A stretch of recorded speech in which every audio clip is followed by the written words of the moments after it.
ഹറം ഷെരീഫിൽ വുളു എടുക്കുന്ന സ്ഥലമാണ് നമ്മളിപ്പോൾ കാണുന്നത് കേട്ടോ. ഒരുപാട് ആളുകൾ ഇവിടെ ഒഴിവില്ലാതെ നിരന്തരമായിട്ട് വുളു എടുക്കുന്ന, അതുപോലെ തന്നെ ബാത്റൂമിൽ പോലുള്ള സൗകര്യമൊക്കെ ഇവിടെ ഒരുക്കി വെച്ചിട്ടുണ്ട്. ഇവിടെ ഒരു സമയം ഇടതടവില്ലാതെ വുളു എടുക്കുന്ന സംവിധാനങ്ങളാണ് ഇവിടെ ഉള്ളത്. ഇപ്പം മഗ്‌രിബിന്റെ ബാങ്ക് കൊടുക്കുന്ന സമയം, അതുകൊണ്ട് കുറച്ച് തിരക്ക് അനുഭവപ്പെടുന്നു. ഇതുപോലെ ഒരുപാട് സ്ഥലങ്ങൾ നമുക്കിവിടെ കാണാൻ കഴിയും.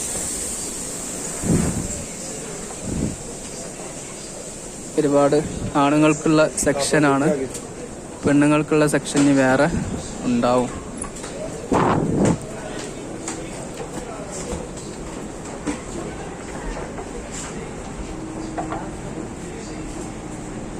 ഹമ്മാമിലേക്ക് വരുന്നവരും പോകുന്നവരുടെയും